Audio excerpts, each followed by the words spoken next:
Join us on today's journey where we're going to do some farm chores, visit with the chickens. Tracy's going to get some new berries planted in the berry patch out in the garden, and we'll give you a quick overview of how things are going in the garden here in the mountains of West Virginia. Also, we're going to hook up a generator to power the entire house in the event of an emergency or a power outage. We're going to take it step by step and show you how to do it safely so that you don't backfeed into the lines. Later in the evening, we got out into the garden, got some harvesting done, picked some crops, and then we worked on our bounty and got everything put up so that we can store things and eat throughout the winter. Join us today. And welcome back to Tango Romeo 87. We've been out for a while, but we've been busy, real busy. Today, we're going to show you what gets done on a weekend here on the churchstead. Homestead is an old church building that we're converting into our house.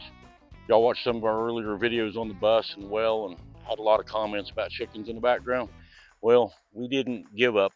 We moved here to the mountains of West Virginia, and we've got chickens, lots of chickens. But I've got to get them fed and watered before I start the day. Hey, y'all ate all your food.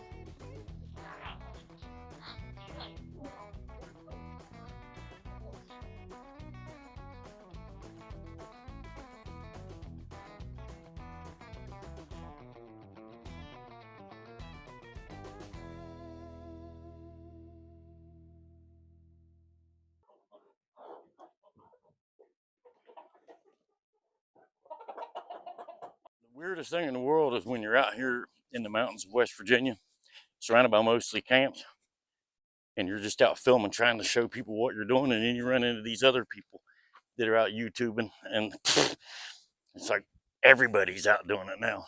Wait, don't I know you? No. So the chickens are fed and watered, and I bumped into Tracy, the real hero of all of our videos, the hard worker.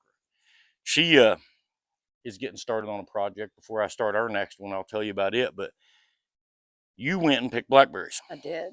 And made a ton of blackberry jelly. Jam, jelly. It's jelly to me, jam to her. She jams it on a sandwich. Anyway, but she made a bunch of blackberry jelly, got it canned. We used the old Roma mill with the berry screens to squeeze the juice out. And it's always a great process. And it turns out amazing. We were out of blackberry jelly and I was barely surviving. But anyway, you went to this blackberry farm and picked blackberries. And what did the guy tell you? That he is going out of business. And when he told me that, I said, wait a minute. I said, you have all kinds of vines growing up between your blackberries, or blackberry bushes. So they had a bunch of starts that were coming up that he would normally mow. Yeah. And he told you you could have them. I could have them. So she has those here in this bucket. And I don't know how many that is. These will be added to the blackberry patch, and we won't go pay to pick blackberries again. No. We'll finally be set up to have plenty. Yes. So she's going to go get on that project, get blueberries in the ground, blackberries. This is where Tracy's working at today. The problem being, and we set this fence, it's 10,000 square foot fenced in garden area. Right here along the edge where this blacktop is, there used to be an old house the church had back here. And this was all just a creek rock driveway. And it spread. And she's digging in that now. Over here is our garden for the year. We have gotten a lot of compliments on it, but we call it a practice garden because the climate is so different up here in the mountains. We needed to know what would grow and what wouldn't grow. So let's get in here and get done what I need to get done, and I'll show you some of the things we're growing. This is also what we call the dog park. And get out of the garden, Daisy. Come on, Daisy. It's not so bad now that things have gotten bigger, but when you have them alligator, they can wreak destruction without knowing it. And then there's Eddie, who's about to enjoy some grass and roll. They like it out here. This section over here, we've got plans for. I'll explain here in a little bit. This is what we have to deal with.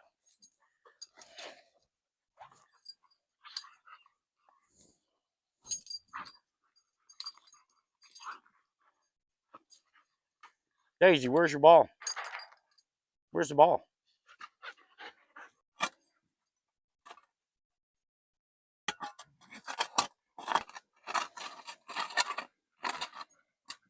Okay, we'll leave Tracy over struggling with the blackberry issue, and Daisy, don't don't don't get a Malinois unless you like energy. Get out of the spread. Get out of there. Death of me. Okay, you probably recognize some of the things that we've got growing here in the garden. Corn, that's an obvious one. We've got Blue Lake bush beans, or green beans. We've got cabbage. We've got onions growing up that way. We have bell peppers, green sweet bell peppers. We have habaneros growing. We have jalapenos growing. We have cayenne peppers growing. And we have poblano peppers growing. So those are doing good. And up on the end was our little experiment with carrots for the year. Tomatoes this year, we went with a beefsteak mortgage lifter, but we're having problems with, as soon as they get ripe, something's eating holes in them. These are my special little beans. I've got to get those staked up. That's what I'm going to do before I go on my other project, because they run very well. Those are pinto beans. These are potatoes. They're getting to the point where they're about to get ready to dig. These are cucumbers. There'll be a lot of those.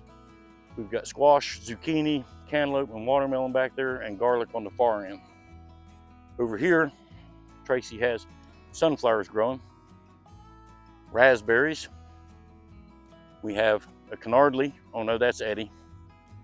And then we have our blackberries coming down through here. We've still got to get the blueberries put in, the rest of the blackberries that she scored, and strawberry bed built. Grapevines put in. There'll be a shade house put in here and a greenhouse put in behind it. Probably sometime this winter I'll work on the greenhouse. The blueberries will go down that side, strawberries will go down that side. So we'll be set for canning for a long time.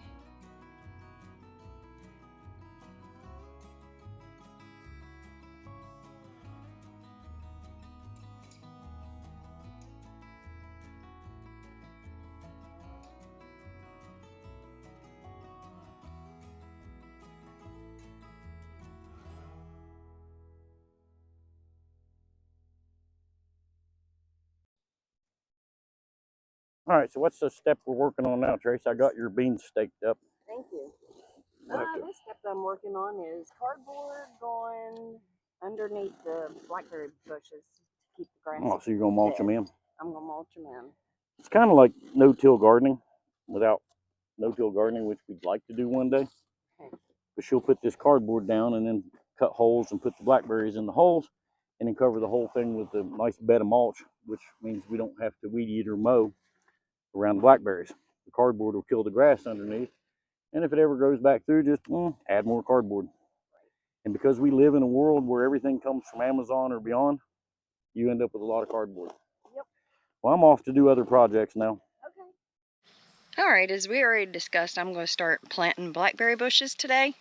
First, I'm going to put a string up so I can keep them straight, because I'm really bad about straight lines.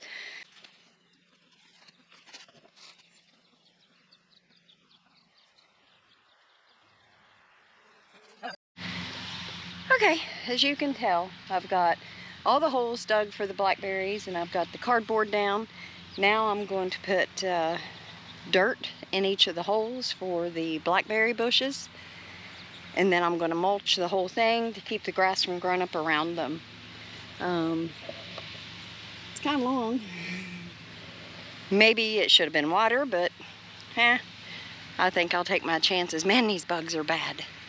Gnats. Whew, and it's getting warm out here, so let's get at it.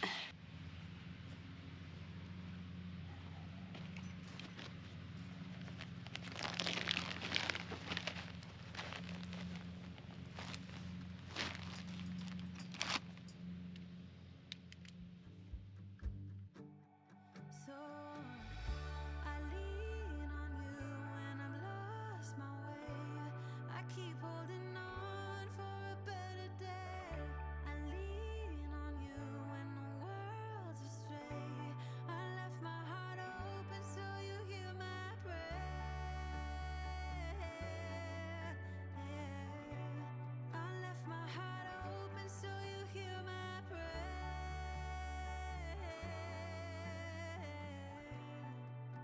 So now I'm gonna need water because you can't plant bushes or plants or anything without water. So let me go get the water.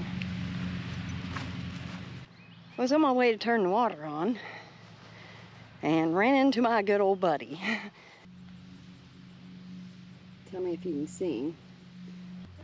He's just slithering along. So he's a garter snake. He's probably my buddy that's been hanging around. So I'm not going to do anything about him. I'm just going to let him go on his way. Bye, buddy. All right, turn the hose on. Now it's time to go water these holes before I plant the blackberries. Without killing the asparagus bed, hopefully.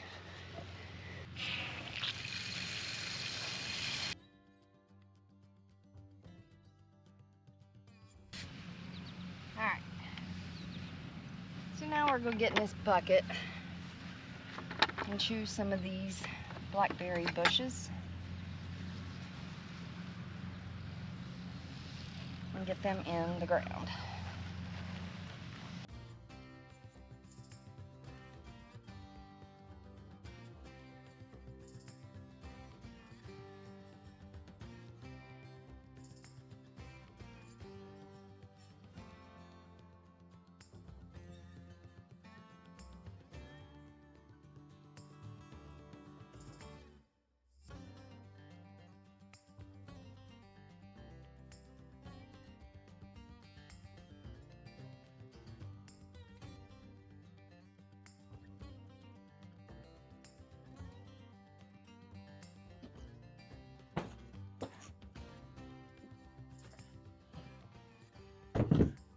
All right, next project. We live out here pretty rural. It's a good long ways.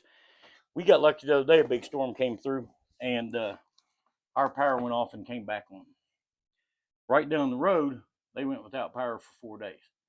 Now, when you're gardening and raising chickens and doing all those things, you've got a lot of freezer food. Either it's just temporarily there until you can get it canned, or it's going to stay there. So we needed backup power. I bought an inverter generator, the Predator. It's an 8,500 watt generator, but it is inverter because we run a lot of sensitive computer equipment for our real jobs through the day, and also for all the filming and whatnot that we do. So I needed an inverter.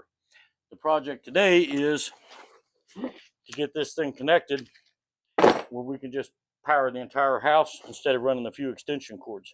And it has to be done safe so that you don't backfeed the lines. Backfeeding the lines is not only dangerous to linemen in power outages, but could also net you legal liabilities if you get somebody hurt. And I just can't imagine not taking all the steps to make sure that people that are repairing lines are safe. So we bought a kit to do this. We got to go wire this into the breaker box and get a twist lock outside. That way it can just roll up, twist in, and power what I need it to power in the event that the power goes off.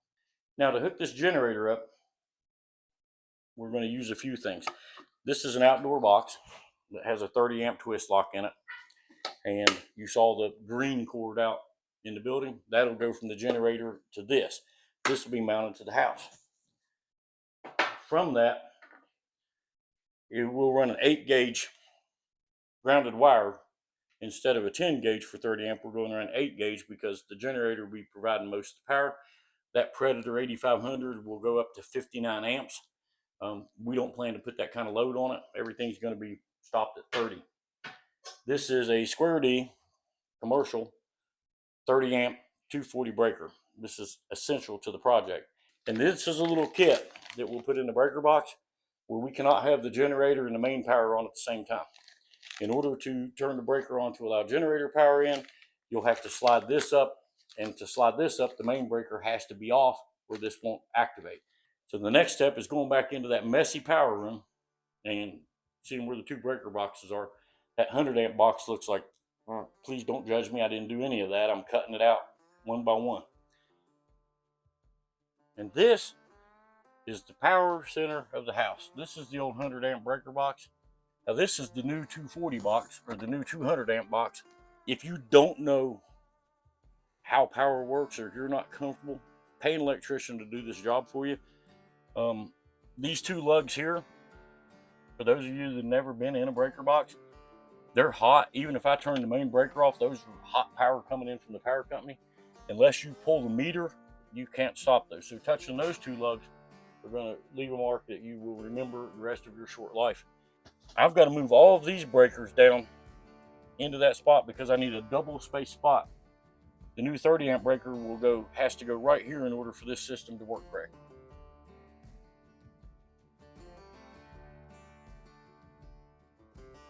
That didn't take as long. We got them all moved down. We had plenty. We didn't have to stretch anything.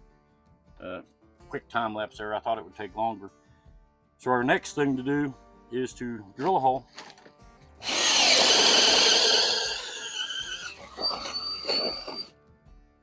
Drill me a hole through the outside of the house. That's where I can mount my box at.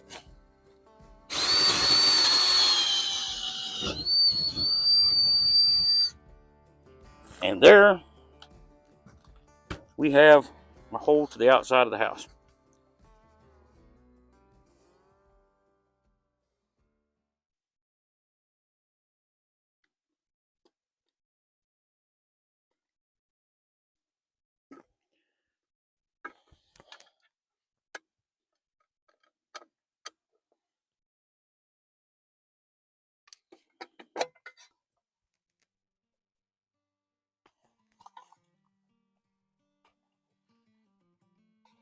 That's where we're going to mount our power box at.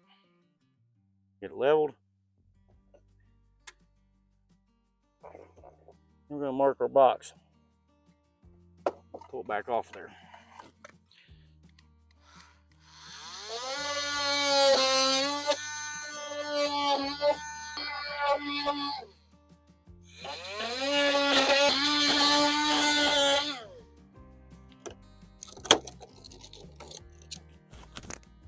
And our box should fit neatly in that hole.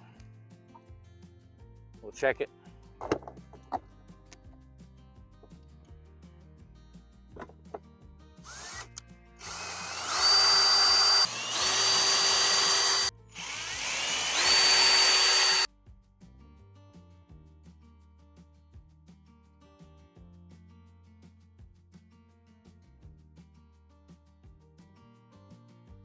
It's a 30 amp twist lock, so all we have to do is line it up, open this up, put it on, twist it into place, plug this end into the generator, and pray. All right, I'll pick up my tools and back in the house we go. Next step is putting this big old breaker in.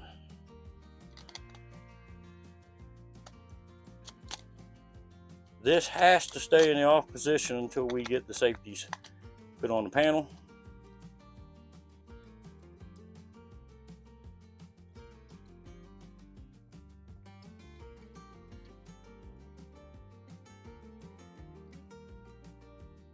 Okie dokie. So this now goes in, it's in the off position. Now the trick to this whole thing is putting the panel back on, which we haven't done in a while. It'll go in there all cool like that.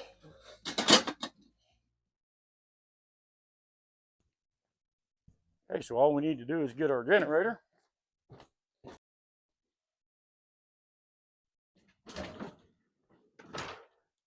Roll it over where we're going.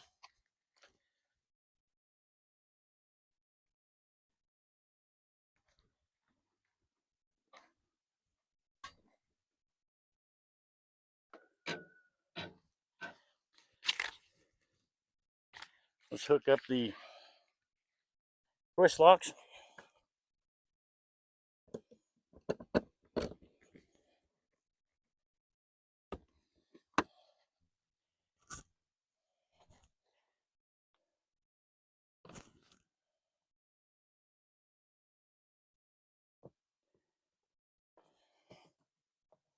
Twist lock that in. Pull the choke. Power is on.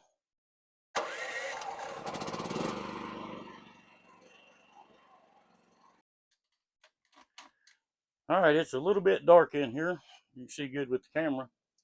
Turn this main on. Now we have power back in the house. So, what we want to do, we'll try the living room and go see how that works. Good news is we have power. We've got bright lights, fans running. So we'll go flip some more breakers. Right now the well pump's running. So that means we have electric, we have water. Yep. It's kicking and building pressure. We'll call that success. We got power everywhere. Well, he's going to be back in the truck up here in a minute. He's going to kill me when he does. You'll see why here in a minute. The things I put this man through.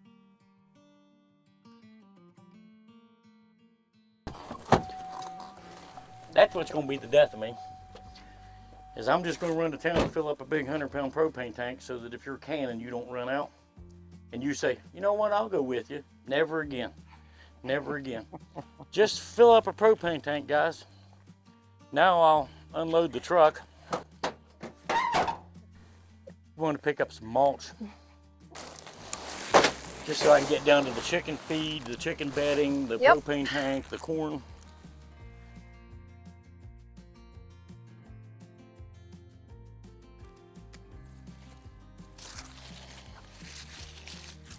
Dent corn, and we have a lot of it. Get a really good deal on it. Just, I don't know if you can see it, but dent corn's called that because it actually dents as it dries. It's a good field corn for livestock, and man, we got a lot of it. Yeah, we do. So we still got chicken feed, bedding for the nest boxes, and all this corn to go unload. Yep. All right then. We'll go unload. Home, James. We'll go unload that. We'll need to find the cart.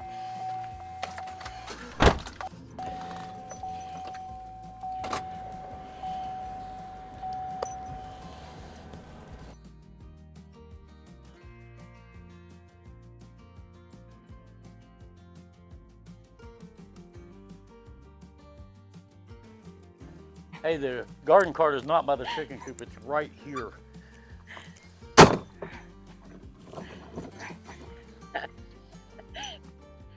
All the way back, I thought, somebody stole my stupid cart. You better pray for yourself.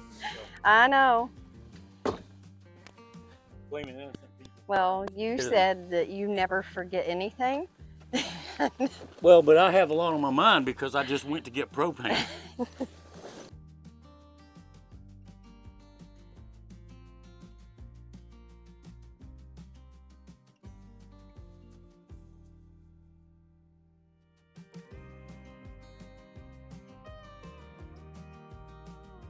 Phew, what a day already. It's like 6:30 in the evening and we still have a bunch to get done. But that's what we do on the weekends. It's never ending. And you can't just let your garden go to waste, so you have to take care of it. I got us a couple cold ones. Yay. Maybe not what other people call cold ones. Right. Bit of Gatorade is a cold one. Yeah. This is just, I heard you talking coming up. This is just Saturday. Yeah. We don't Now want to run we've that got corn risk. to shuck. That's like 4 bushel of corn. But now we got to get these beans picked. Hope the tomatoes will, it's August and the tomatoes aren't ripe yet. I got up the other morning, it was 47 degrees. And tomatoes Just won't ripen. For the record, that's 47 At the beginning of August. in the beginning of August. Oh, and I bought plums today to make plum jelly. So I've just added more work. When we were coming back with all that corn coming up the road, there was an idiot in the Jeep. Yeah. He swerved at us, Yeah. honked his horn, and went down the road. I don't know, he probably threw his arm up and gave me a gesture. And I'm like, ah! And then Tracy's like, that's Jonathan. Yeah. And I look back, and sure enough, it was Jonathan in his Jeep. So if you're watching this video, I'm not going to mention Stay in your lane, Jonathan. Stay in your lane. I'm not even going to mention this to you outside of this video. And that way, if you bump into this, you'll be like, man, that jerk just called me out. All right, Well, I'm done with this. Let's get Yep. some buckets and let's go pick some Let's beans. go pick beans. Here we are in the bean patch. We're going to dig through. These are pretty well loaded in the bottom sections. The top have just bloomed, so we'll be out here picking beans multiple times throughout the course of the season. We just put 2 rows in. Like I said, this is our practice garden for mountains to see what grew, how it grew, what the growing cycle was, how long it took, how it produced, and we can adjust that garden next year. But we're going to get busy starting down on that end and start picking this way. These rows are about 50, 60 feet long, so we got about 120 foot of beans to pick. Man, there's some big beans in here. There are. Believe me. Maybe we need to dig some potatoes later and have some new potatoes. That'd be good. Your mom's been doing that. I know she out in her has. garden. I know. They've been having new potatoes and beans. A couple times a week. They got a nice little garden too. They do. We've been growing gardens together for Years. well, Miss Cox's trailer was our first real residence after the neighbor's trailer, your aunt. And we had a little garden there. Had a little garden when we ran the parks. Yep. The little old ladies would come down there and We carefully get some. get tomatoes out of our garden for their picnics. You want to empty this again? You're gonna have to go get us another 5-gallon bucket in a I minute. know. We got the mother load. We still got a long ways to go. Yeah, I know. Those that all didn't grow up gardening, you can just sit out here and do this. Right out of our garden.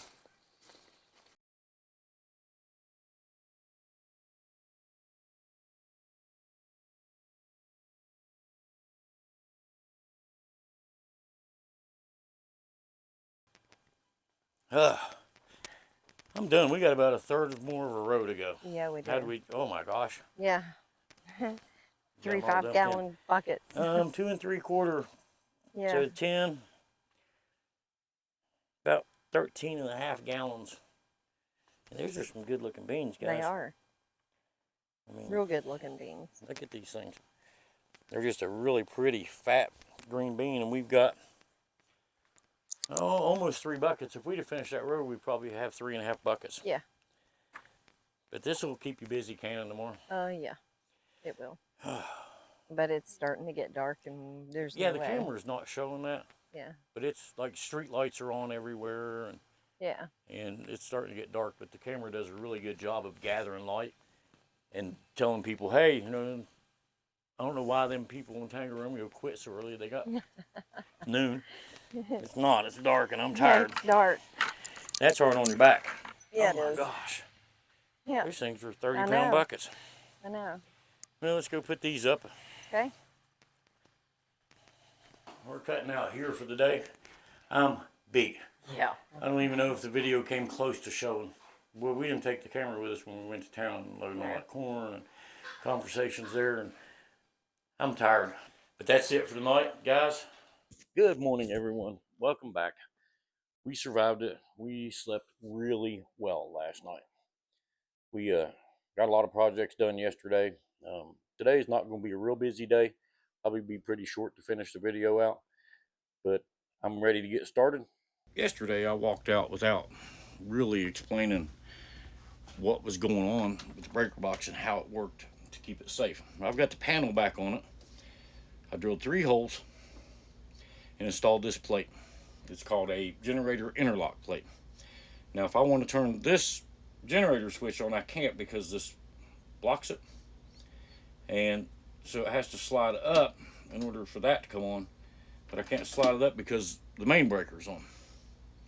So you got to turn the main off, slide that up, and then turn your generator bracket on. And in being such, you cannot have both on at the same time.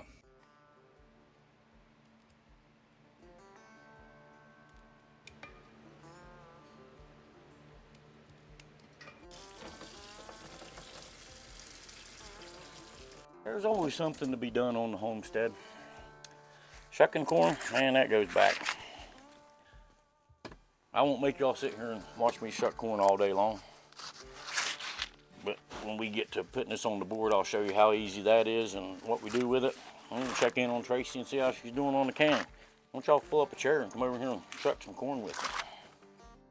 So this is what we need for a corn drying board. You need to make sure you're in the ground, no roots, no rocks.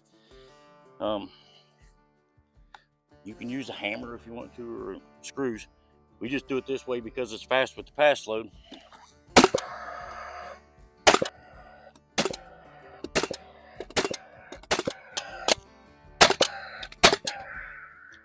And we are ready for corn drying. As soon as we pry this off the ground. Well, I got all that shucked. Now I'm sticking it on my nails that we put in the board. It's half soft like this, they go on pretty easy. Now some of these may be hard to get off later. I'll go ahead and keep these on there, putting these on there. Just slide on the nails that we put through that board. And we'll hang these from the rafters out in the old part of the church. It's not air conditioned, and we'll dry corn.